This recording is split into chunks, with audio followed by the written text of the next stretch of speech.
to Unstoppable Consciousness. My name is Lisa Lajwa and I am your host. And today I have one of my most favorite people in the planet on the show, Susan Hobson. Hello, girl. Woohoo! With you. I'm so happy to be here. I'm so happy to share about your brilliance, and I just adore you and love you, as you know, and I can't wait to help to walk down this journey with you so we can help as many people as possible learn about their own ability to be unstoppable and to rise into that person that they are really meant to be. So you are a high performance leadership coach, which is super exciting. One of my favorite things about you is that you are a professional hockey player that played in the women's NHL. Everybody sit back. Did you hear what I just said? Audience, did you hear what I just said? You are going to listen to a professional women's hockey player, ladies. So can we start there? How did that happen, woman? Like, honestly, how did that happen? Tell me about that. I think to tell you about how that happened, I'll tell you about sort of where that kind of story began, if that's okay. Of course. I, as you know, was a little girl growing up in Mississauga, Ontario in the 80s. My older brother played hockey, and so of course I decided that I had to play too. And it was the 80s, so we weren't even in the Olympics yet. So when I started playing hockey, I immediately started, dreaming about playing in the NHL, like my brother talked about. Of course you did. My dream was I was going to grow up and play in the NHL for the Boston Bruins. And then, you know me, I'm an extrovert. So I went to school and I was telling all my classmates about it. And it didn't take long before I started getting all that kind of external feedback from my world telling me that as a chick, I probably wasn't going to grow up and make millions playing in the NHL. So fortunately for me, I was able to pivot my sights onto just, getting the best education that I could out of my hockey. Because at that time in the 80s, that was starting to happen. Girls were getting recruited from Canada down to these fancy schools in the United States who had, these big scholarships to offer. And let's be honest, that's our export up here, especially in the 80s. It's hockey players. So exactly. Yeah. So that's sort of what set my sights in that direction. I was very fortunate. You know my story. I went down at 13 to boarding school in New Hampshire on a full hockey scholarship, and was fortunate enough to get recruited out of there to go to Princeton University, where I played for 4 years. And then, after that point, I wasn't ready to hang the skates up yet because I actually had a bad injury at the very tail end of my senior year at Princeton. And I decided I wasn't going down like that. That wasn't the note that I wanted to finish on. Right. And it was right about the time when the WNHL was launching. I came out of Princeton and I came back to Toronto and was lucky enough to be one of the 2 rookies that was asked to join the Toronto team, which was very fortunate for me. They didn't even have tryouts, but I ended up manifesting. It was slightly different than my 8-year-old self probably envisioned, but at the same time, it was a real pinnacle thing for me to end my career on that kind of a high note. I mean, I was lucky enough to be a part of, we won that year. I played for Toronto, my first year in the league. We won the national championships. And yeah, and it was the year that the Stanley Cup was on strike, or the NHL was on strike. So they actually brought the Stanley Cup to our championship game. Yes, I remember. I know. So it's an interesting path, the way that it all played out. So now I can actually say that I did play in the NHL. That's incredible. That's incredible. So I know that everybody's wondering what position you played. So I want you to tell us. I was center for the most part. I played a little bit of wing too. Nice. Really nice. I like taking the face-offs. And what was I like being in the action. Right? And what was it like for you to be in that experience as a woman, as a female, with all the bumps and the things that you must have had to go through in that industry? I want to talk about that because I know a little bit about, you've shared with me some of the things that shaped what you do today and that shaped you as a person. Because I think, we've talked about this a lot. It's like, high performing people, I think it can be something you learn, but a lot of the time it's just inside. It's just like something that's innately inside of a person, right? So for you to want to accomplish that experience and to make it happen and to go through the bumps and bruises on the ice and then off the ice, I think it's important people realize that it sounds really good, but I'm sure there was some really important challenges that you persevered that led you to what you're doing today. And I want to just talk a little bit about that. Right? Yeah, I think first and foremost, it's very empowering to play any sport for a female. I think is extremely beneficial. Yeah. I say that as a mother of an 8-year-old girl myself. She didn't choose hockey, she chose soccer, but still, it's just such a wonderful way to acquire life skills, I think, to develop resiliency and mental toughness. Yes. And all those lessons are sort of buried in sports, in the context of sports. And so that was a lot of what was valuable for me. First and foremost, the opportunity to just get recruited and offered money to go play hockey for us girls is like, that's a pretty amazing thing, right? Because again, our professional sports are not as lucrative as our male counterparts. So that's a very empowering thing, right? To be able to open up that sort of a life path for yourself through the context of sports. But I think, just even competing at that sort of high level, right? Where it's like, it's high pressure, high stakes situations, and having to get on the ice and compete, on big stages.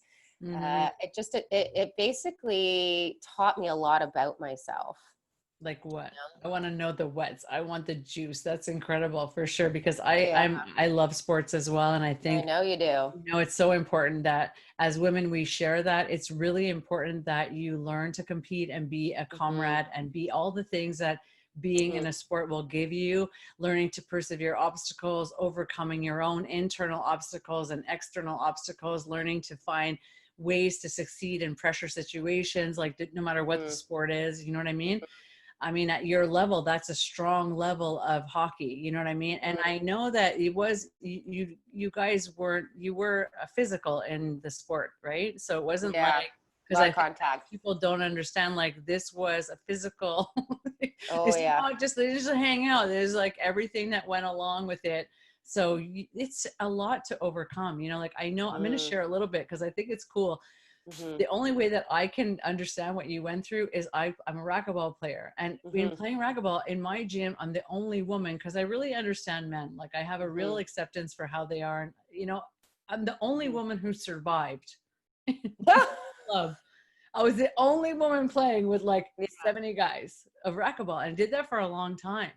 And the feeling you have to get into inside to accomplish is so deep.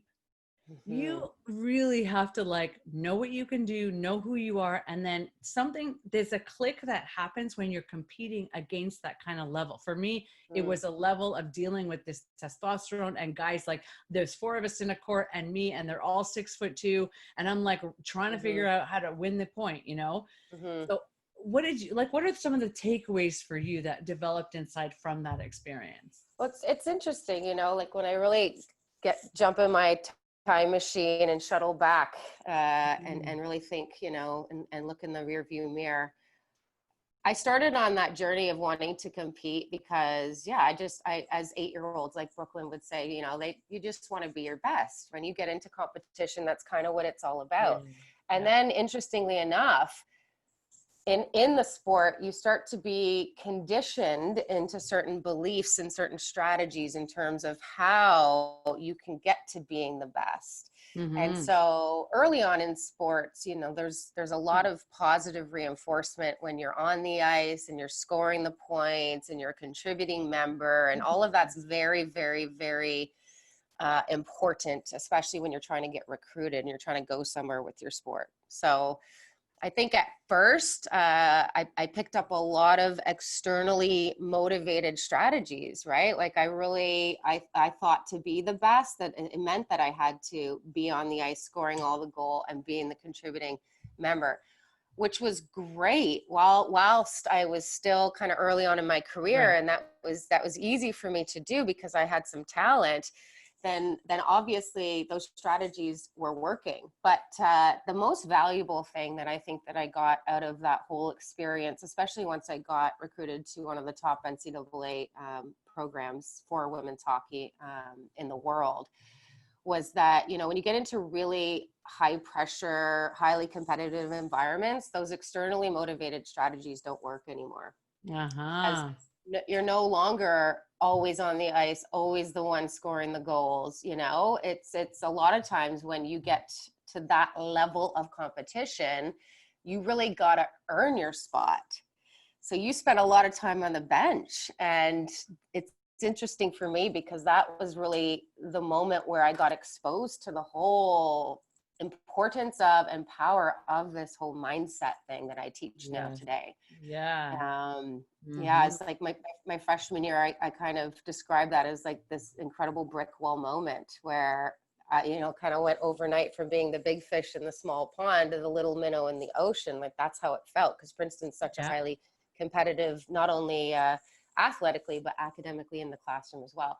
And so clearly you start out there kind of at the bottom of the pack. Yeah.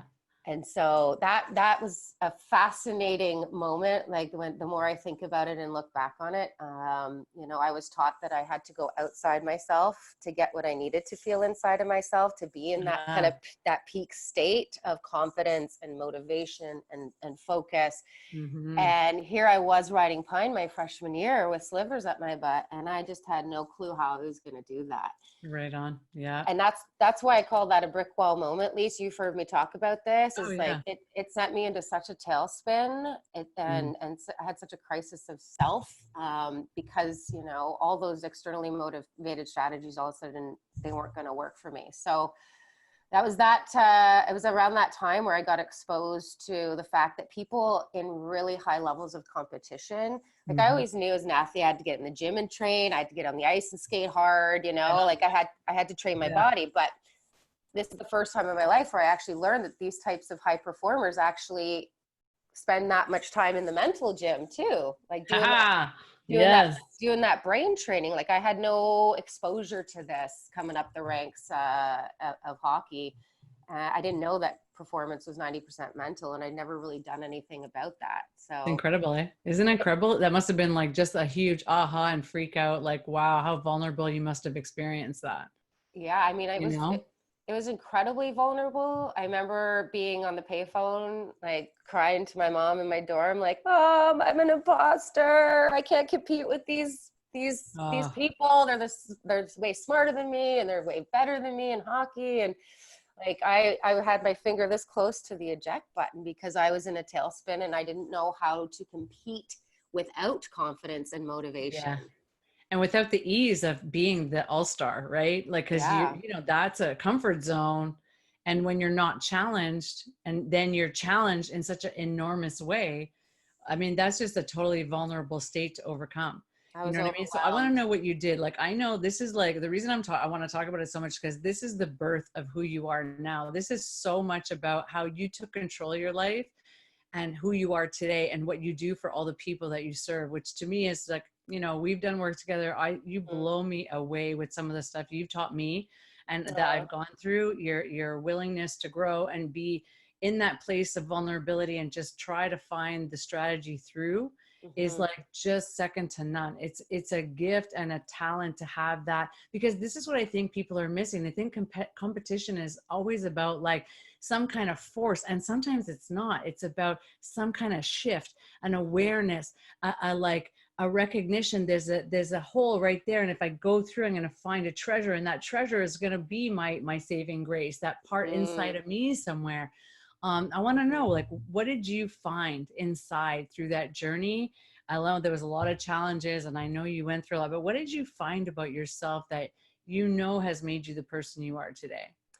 I think the biggest gift, and I don't use that word lightly.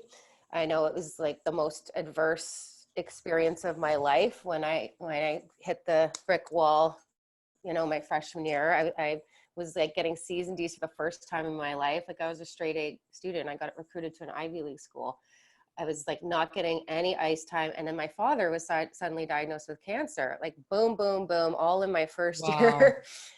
And it was my dream to go to Princeton. Like, that's the backstory here. It was my dad's dream. It was my dream. And so here I am having this pinnacle moment, and all of that rug kind of was taken away from underneath my feet. And I think the biggest opportunity that was really disguised in that adversity was that it really forced me to have to go inward and really start to identify what kind of broken strategies I was running on. Amazing. Because what a great way to say it. High achievers, there's a difference between a high achiever and a high performer in my books. High achievers, whilst they're able to have, success in their career and success financially, and they've achieved a lot, they're running on deficit strategies. And what that means is that they're actually hardwired to believe that they have to go outside of themselves to get what they need to feel inside of themselves so that they can achieve. And that's completely unsustainable. Yeah.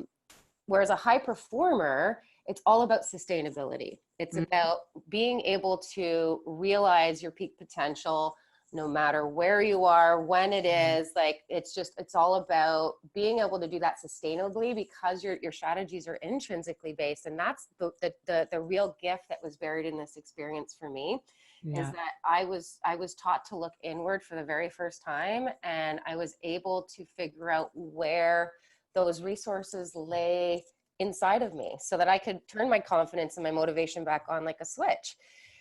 And I just think, it's the biggest gift that I've ever received, because ever since that point, it's just been massive acceleration of my growth and realizing my potential, which, as it turns out, was what my 8-year-old self meant when she woke up and said, I want to be the best. I want to play in the NHL. It's just what I learned to believe that actually meant, right? Because whereas when I was growing up, I was taught to believe that being the best meant being better than everybody else, being better than my opponents and my teammates and my classmates. And everybody, It was like, that's kind of messed up thinking, like, to be teaching kids especially, right? Is that you need to be better than, or else you're not good enough. So the biggest turnaround, in that brick wall experience for me, was to redefine success to be back in alignment with what my unconditioned self, my 8-year-old self, meant when she said that. And what that means is I just want to be my best. I want to realize my fullest potential. I want to see what I'm made of. I want to celebrate what I got. And ever since that turned around for me, like, it was the greatest sense of freedom and autonomy and empowerment, because Incredible. You know what I mean? I learned to be able to trust that was all inside of me. Yeah. And it's like a truth switch, it switched gears completely to say, wow, so that is my map. That's the road I need to follow. There was something already in me that was there, present, ready to be tapped, to just help me understand, like, it's about me with me. It's not about like other people. It's about me with me. That's it right there. It's competing with yourself. Exactly. Because I think that's a difference too in the conversation, about high achievement. Achievement is an activity that leads to a result. High performance is like an activity that leads to a reward of self that is consistent and continues. There's never a stopping point. There's no landing point. You know what I mean? For me, that's the big difference in working with people like that. And I know for you too, and just being like that myself, like, high achievement is like, yeah, okay, I can sit here for a minute. I never feel like I'm going to sit here for a minute. I feel grateful and relaxed, but I always feel like there's something else I can find. There's something else I can do. There's somewhere else inside me that's hasn't been discovered. You know what I mean? There's something else. There's another, not bar to reach, but place to land. Beautifully you know what I mean? Said. Yeah, that's what it is. I always say, with a high performer, you could tell you're a high performer right there by everything you just said, which is this insatiable desire to grow. That's it. Like, that's the turnaround. It's no longer about achievement and targets and things. It's just about realizing more and more of yourself. And that is, it's just something, when you really learn how to tap and tune into it, it's insatiable. And that's really good, because I think that's how we wake up every day and we hit the ground running with purpose and full engagement, right? It's not something outside of you that you're chasing, as much as it's something inside of you that you're trying to bring out and realize. Absolutely. Yeah. 100%. 100%, because that's the thing that I've found working with people who just think the goal is going to bring them the joy and the Yeah. fulfillment, and they never get it. And then, like, I've had clients like that where there's constantly another thing they want to do, and it's just never Never ending. enough. Yeah, Never enough. it's never enough. There's a lack of celebration, Yeah. and it's paralyzing for them at one point, because the drain on the energy is like so depleting, and they're never satisfied. There's no satisfaction in that journey. So I know, like for me, so first of all, I just think you're brilliant, and I want to talk about your work, and thank you for sharing so openly that beautiful story, because I just think it's a unique story. I have never met anybody else who's had that experience, and put yourself in that position to be that relentless, that you played hockey at that level. Because for me, it's being relentless, because I'm sure so many times, right, you want to just, oh my God, if I could Oh, time, why is that girl so much bigger than me? You know, oh man, that's hard. there's That's a like lot of that. every day. No, but it's like every day, and academically, that's an enormous challenge. So I know, like thank you for sharing so openly how and what you found in that challenge, because I know it wasn't like one day challenge, it was a long-term challenge. And like, I've known you for a long time, so I've been really honored and privileged to see the birth of you over and over again. Yeah. So I want to talk You about, really have. yeah, like, it's so, like, you know, you blow me away. Like, I just, like, it's sometimes you just love somebody and who they are and who they keep becoming all the time. That's how I feel about you. You know, That means a lot coming from you. Thank you, Lise. it's very, like, meaningful to me that we have that continued knowledge of each other and where we are, and there's a support and a beautiful friendship and camaraderie that has come from all the years we've known each other. I know. But, like, in this case, I just want to talk about, like, you know, what you gave birth to, related to entrepreneurship, related to, that's where like, it gets interesting. who you are. No, because that's like turning your water into wine, girl. Like, that's like, it's like you took a dream and remorphed it by understanding yourself and seeing who you are and finding a new passion in all of it that has led you to what you do today. So I just want to talk about this birth of your work and the elite coaching that you do with people, and go. Yeah, I think it's when I learned how to turn inward and I started to connect with my definition of success, and I started to learn about all these different mindset strategies that really, like, helped me turn the corner fast. Like, I said, I was riding pine my first year, getting C's and D's in the classroom for the first time. Then I learned how to get it in the mental gym. And by my second year, I was one of the leading scorers on the top lineup, getting nominated for the national dean's list. So when I had that experience, and I was taught now to go inside and okay, wait. Okay, no, wait. Okay, year one, and then we're gonna stop there for a minute. So year one, I was in the C's. I wasn't getting anywhere. I wanted to leave. I had all this loss in my life. I was decimated. I was on the ice flat. And year two, I found a mindset, mental gym process, and all of a sudden I'm next year, what? Repeat. Yeah. So just like one of the leading scorers on the top lineup, and on the national dean's list. So it just was real turnaround. It was a real quick pivot, as we would say in hockey.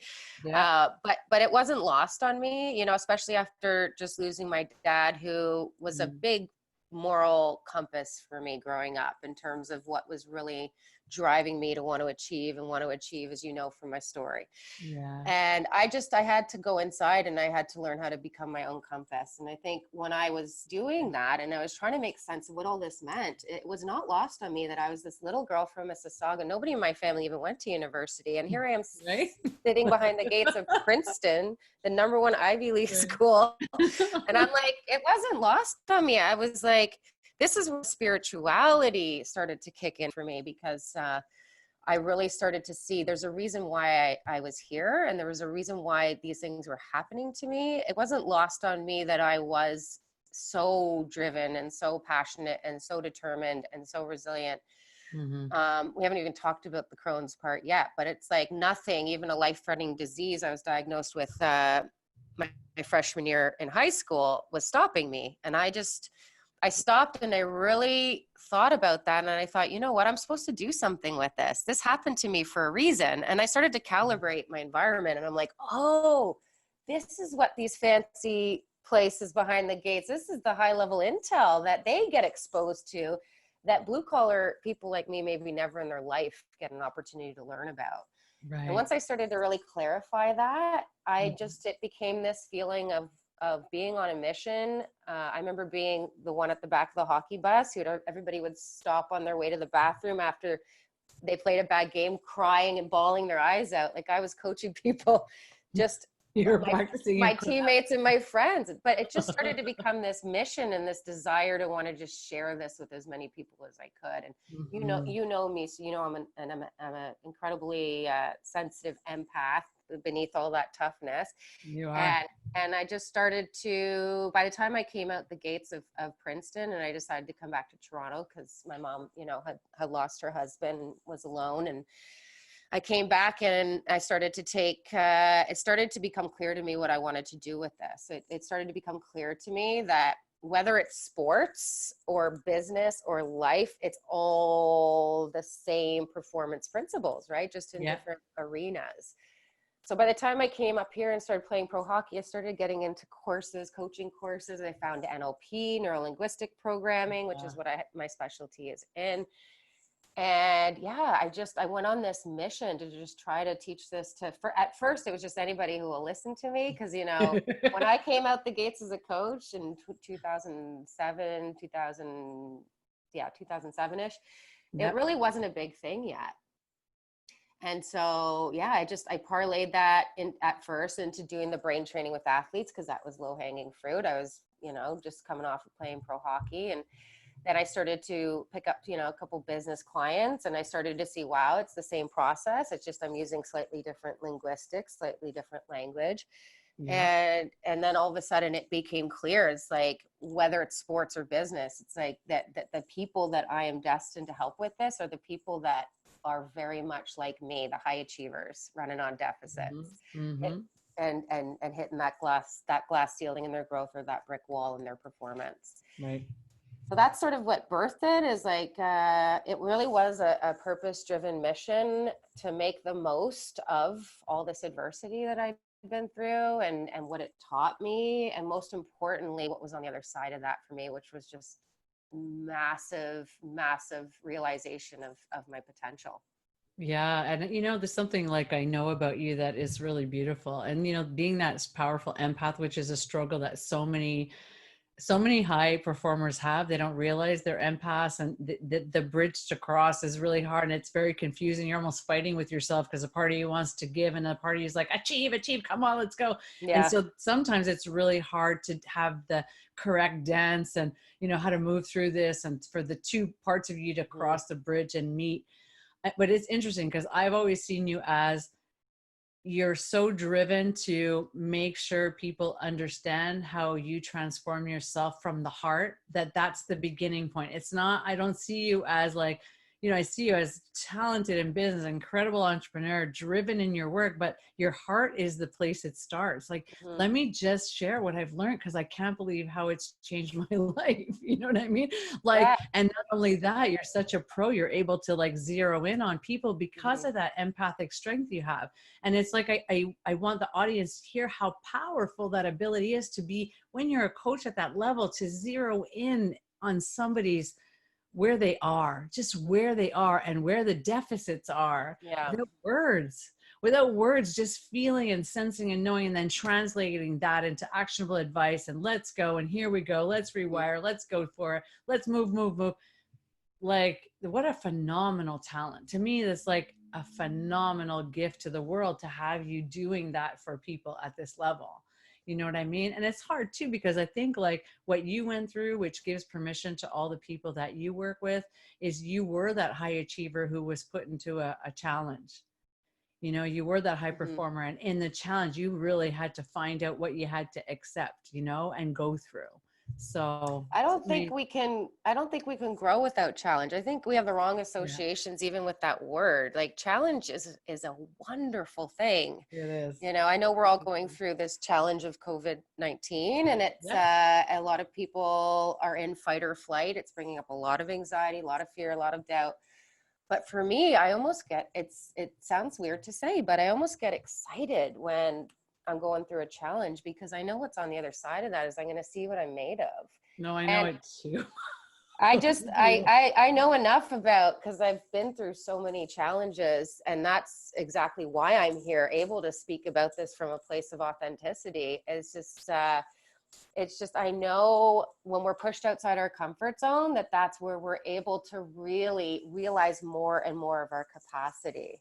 Yeah. It's like being in the gym. If I wasn't challenged, if I wasn't sweating, I was not happy with myself. I was not pleased, because I knew I wasn't making gains if I wasn't challenging my limit.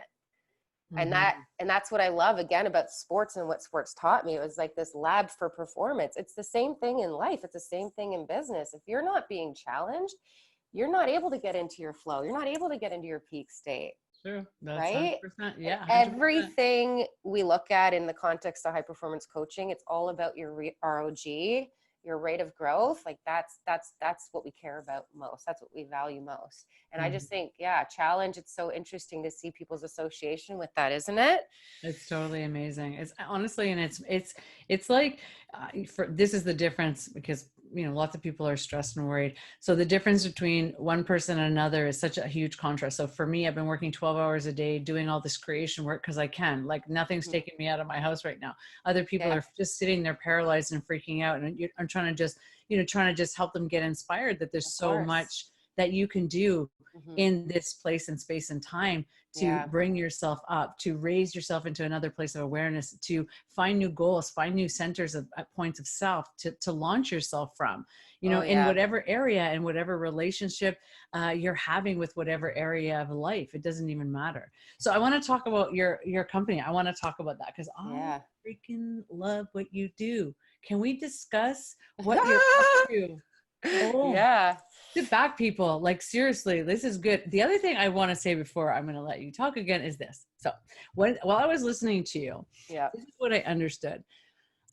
This is what I really understood about being a person who can vulnerably embrace change through challenge and through being willing to contribute to your own next level. Okay? I think that's the differentiator between you and somebody else is you looked and learned to look, which just becomes like a part of your frequency as a person. Because this is how I am. Like I have a challenge and I automatically go into a state of like, fuck yeah. Okay? Me too. Right? Well, people think we're sick and twisted, but we associate pleasure to it. Because and that's the thing I want people to know. That's why I'm bringing it up. I want people to know that that's like a launch pad. You may not know in the moment that it's a launch pad until you do it. You can't get through it till you go through it. There's no like, oh, I'm just going to like forget the springboarding. No. The launch pad is the excitement because it's like, that's what lets you do it again and again. And when you think of your challenge or something that's coming up in your life, you go back on 10 or 20 years of overcoming obstacles and challenges, you become fierce. You're not afraid no matter what it is. I mean, you have had Crohn's as well. You get, that's another life challenge as well, having to cope with that, deal with that, have the right mindset around that. You've described so many personal obstacles that you've overcome, like it's incredible. You don't complain. You just say sometimes, okay, maybe a bit, and then we get through it. Let's go. You reach out for help. You humble yourself. You're a constant learner. You want to constantly learn new things and keep growing and growing, growing. And that's why you're here. That's why you are where you are. You know what I mean? Which is what I want to talk about now. So let's talk about. I want to add something. I want to add something before we go. That's funny. Like as an athlete, and you're an athlete too, get this. It's like you make your biggest gains in the off season. Like you don't. Right? When you're forced to the sidelines, any athlete who's had an injury, who's been in peak state and go, and then all of a sudden you're forced to the sideline. You immediately have to switch gears and mentally pivot and start to dig and say, well, where can I make gains? Right? And Yep. it's kind of awesome that that is a byproduct of what comes out of having competed in a sport, but it's the same. That's why I'm all about this mindset strategy architecture thing, because it's all the same strategy. It's all the same That's strategy. your badassism. I'm just saying. Yeah, Okay, cool. it's my gift and my blessing that was Incredible. my training ground, right? And Yeah. that Yeah. I think my sweet spot is just that I was able to really make sense of all of that, and I was really able to learn a lot about myself, but then also start to really see that in the way that I'm able to brain train with my clients, you know, in terms of their mindset strategy. Because not Mm-hmm. all of them have played sports, you know, not all Right. of them have that context to pull from. Yep.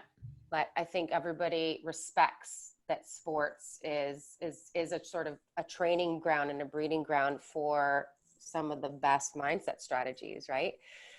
And that's why that's why I became a coach, is because like that model for helping accelerate growth, it was just I saw that for over 20 years, and Right. in terms of how having somebody outside of your subjective experience, which is oh so limited, who keeps you accountable and pushes you outside your comfort zone on purpose and contains you in the corners of your brain where you don't want to be, you know, it challenges you to go deeper. Like, this is what I love about you, and why you've been in my corner since pretty much since my launchpad in business, is because I totally value your ability to really challenge me and Mm. force me to go deeper.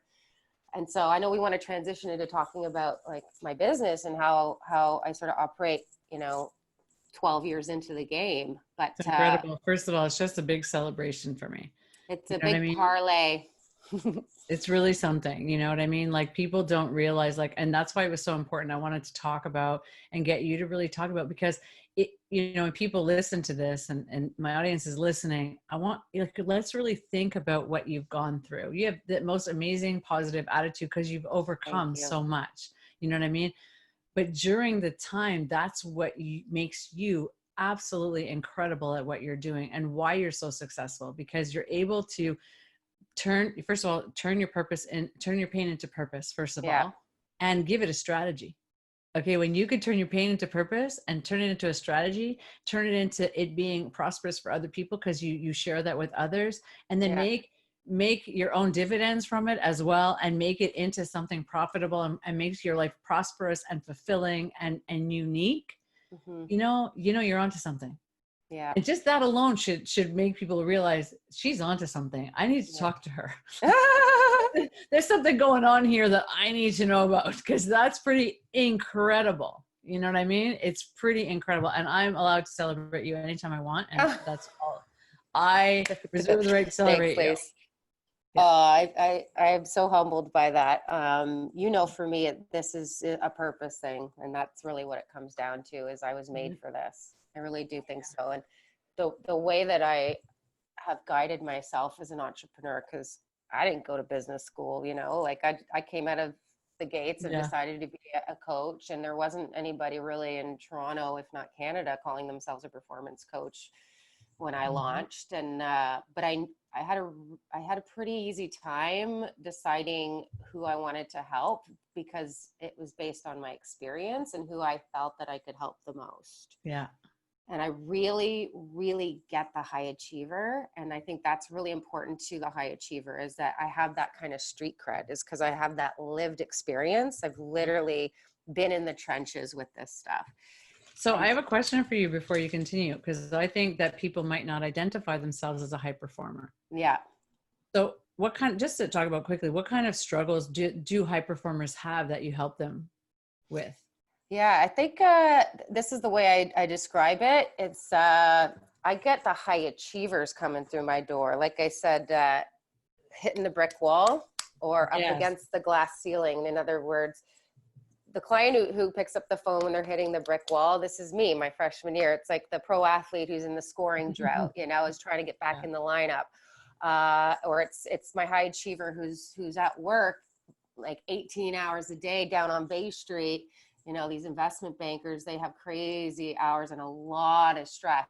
I mean, just imagine right now with everything that's going on in the stock Oh, market. oh, So they have Oh. horribly deficit, unsustainable, broken strategies that they rely on and depend on to be able to achieve. But yeah, they typically, by the time they come through my door, it's because they're cognitively burning out because they don't take care of themselves. They're all or nothing perfectionists, right? Like really, really, really just trying to fill that deficit of self-worth through that external validation of the promotion or the pay increase or the whatever. And so by the time they come through my door, it's because now all of a sudden they can't sustain what it is that they've created in terms of their success because, all of a sudden their health is failing them and they can't continue to produce that result that they're being paid for, accounted on for. And Or what else? They're tired, drained, burnt out. it's the thing is like, it's either a health brick wall or maybe like they're working 18 hours a day. So things are falling apart at home. Their kids aren't talking to them. Those, the relationship with their partners completely a wreck or in crisis. So those are my brick wallers. And then the glass ceilingers are just the ones who've been on that crazy growth trajectory. They've had a lot of success, but now they're getting into the leadership area. Exactly. And they've never had to perform at that level before in that way. So they just don't have the strategies available to them to be able to continue to sustain that awesome rate of growth. Yeah. So those are the people that come through my door. And in both cases, I would qualify those as high achievers. And it's really just, again, like the work for them is teaching them how to pull it all inside and take a look at where these deficit strategies lie and where they came from and why they're continuing to elicit them so that we can really deconstruct all of that behind the gates, like I said, here in the subconscious. Oh yeah. Like what's really going on in the back of the mind that's influencing the decisions and the strategies and everything like that. Yeah. They don't even know what their strategies are. This is the thing. Exactly. They're just like, what did I came up with a description once. They're so fast you can't even see them moving, and then we wonder where they were and what they did. It's like what were you? What you did? You're like a fireball, zoom, zoom, right? Would you say that? So I say it again. That's how you can tell a high achiever. Yes. I always say they're on the rev bulb. Pedal to the metal. Yeah. Crash. All or nothing. 100%. Yeah. So can I describe like this, the work that you accomplish with your clients is you help them take achievement into performance more, like you teach them strategies that help them to go from high achievement to high performance. You lead them down that road, cross those bridges, develop themselves into landing in a new spot like that. Yeah, it's taking them off the roller coaster, which is the life of a high achiever of all or nothing, crash and burn, crash and burn. And it's like putting them on a solid foundation. I said we deconstruct all the broken, unsustainable strategies. Well, we re-architect a blueprint of intrinsically based strategies that, they can predictably and consistently and reliably access within to be able to ensure that they're able to show up and play their biggest game. Like no matter what's going on outside our four walls right now, like this whole coronavirus madness. But it's teaching them how to be in control of themselves, of their state, of getting their needs met, of being able to ensure no matter again what the variables are in terms of the adversity is that they know where to go inside of themselves to be able to show up in peak state. Right. You help them find the resources that are there that they don't even know, right? Yeah, it's like unlocking the gates and like getting them deeper into themselves where all of these resources lie, which is how we massively accelerate the growth of our clients. It doesn't matter if it's health or wealth or business or relationships. It's like all of that is really dependent on where people are going to access sources for these different states that we've kind of mentioned: the confidence, the motivation, the focus, the whatever it is, courage, like you were saying, empowerment, inspiration, creativity, like showing them where to go inside of themselves to be able to access those states when they need them the most. Oh yeah, it's the best. Well, I Yeah. absolutely adore you. So I just want you to explain. So I know you have other people working with you. You have this incredible company. People can find you. I'm going to put the links and everything in the episode so they know. Um, how can people work with you? So I know you have a team, so it's Yeah. one-on-one. I know you're doing some mastermind group stuff. Is there anything I'm missing? Yeah, so we're very, very fortunate. We've got a team of high performance coaches now, and each of us kind of specializes in different areas of performance. Mm-hmm. Myself, I'm specializing these days more in the leadership department. That's really where my passion is, Yeah. as I've really kind of delved into that in the last couple of years. I've started to work with more and more leaders, and there's a lot of very, very cool things about that type of work for me. Is just like, for me, it's all about the ripple effect and how many people can I impact with this work. Because again, this approach to high performance coaching is kind of unique. You know, there's not a lot of high performance coaches out there that are experts in mindset. That's kind of, you know, again, what I bring from sports. So yeah, working with the leaders who are really out there on the big stage, like really having to play their biggest game sustainably, having to elicit certain strategies because there's a ripple effect to all the different lives that they're impacting. To me, that completely floats my boat. It's so fulfilling for me to see that ripple effect. That, you know, this because you work with me, but that really, that's where my heart is right now, because I know that my impact game, that's me playing my biggest game in terms of my mission, which is to impact people's lives with this stuff. But yeah, we've got a team of coaches who specialize, some in the career area. So we've got a health expert on our team. You know, we've definitely got the one-on-one coaching option thing going. And we've got the High Performance Society, which is a high level mastermind that we launched this year, that's going to continue to roll in 2021 will be the next class that launches for that. And then we've got the launch pad, which is basically the entry point into all of this mindset brain training thing that we do. Yeah, which is a program that we're just about to roll out here in just a little bit. Mm-hmm. So stay tuned for that. Oh yeah, you guys need to stay tuned for that, because I know you want to serve as many people as possible. So you're doing everything you can to take all your wisdom and knowledge over all these years and make it easier for people to have that connection. Because one-on-one, I think, is so important, because sometimes the vulnerability state is very critical for a person to just have that space. And sometimes it's like people are very comfortable functioning in a team. You know what I mean? Which is what these group experiences bring them, you know, is like, we're in an environment, we're together, we're working together, we're building together, we're learning from each other. So having that variety, that scale of choice is so important for people. Well, I adore you. And, you know, I absolutely am so proud of you. And I just can't wait. You're just getting warmed up, really. Like, I would not be here without you, Lee. So I give so much credit to you. You're my spiritual running buddy. You know that. Yeah, thank you. You're my spiritual brain trainer for sure. I can't even. There's just no way I would be where I am today, helping so many people and having such an impact, if it weren't for you and your incredible work. Thank you, honey. I really appreciate it. It means the world to me. Honestly. Yeah. No, it does. Vice versa, vice. I can't wait for us to get into that, right? It's like we've talked about all this from a brain training mindset perspective. And I know, like, what I'm really passionate about right now is just what I've learned since doing your spiritual mastermind, especially because I've been working with you one-on-one for a decade, like I said, pretty much the whole time I've been doing this coaching thing.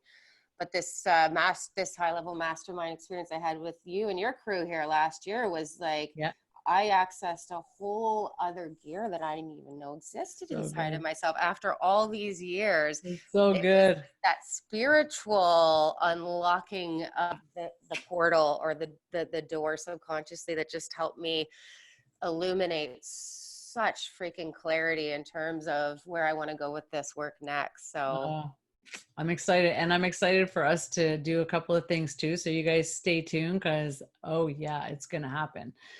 High performance energy, high performance spirituality. So important. This is going to be next level, because I think a lot of high achievers, again, it's all about people's associations, like we were saying with Yeah. word challenge. I think sometimes high achievers don't give enough credit to how powerful a resource the spiritual department can be for their performance. For sure. And it's so important, because some of the things I know you learn from working with me is the levels in your brain, the different areas of your brain. You know, NLP is one section, but the intuitive side of the brain, and accessing that and learning about your own power to control your own energetics, it brings a entrepreneur through the roof. We become evolutionary entrepreneurs. Boom. That's who I work with. That's how we want to roll with. So, because it's so important, because that's also, like you said, that's a brick wall. Yeah. That's happening to many, many people. 100%. That's game changer. Like the spirituality aspect is just, there's no other way to describe it. It's a complete and utter game changer. I'm so excited about what we're talking about. Whole other stratosphere. We're gonna have such a good time. You guys stay tuned, because this isn't our last conversation. Oh yeah, we're just getting started. Thank you. Honestly, thank you so much. I know everybody's gonna love listening to you and listening to your story, and how just real, raw, and practical. And let's go. Like, this is where I was and who I am today, and you can do it too. Like, that's the vibe, and that's where we stand. You know what I mean? Like, let's go, people. We need to do this together. Yeah, that's it. We need to do it together. In it to win it together, right, Lise? Absolutely, buddy, for sure. So thank you, everybody. All her information is going to be there. If you feel called, please contact my dear, beautiful friend Susan and her team, because if you need this kind of help, just get on it. Don't waste your time. Thank you so much, babe. I love you. Thanks for having me. I love you too, Lise. You bet. And we will see you next time. Bye for now, folks.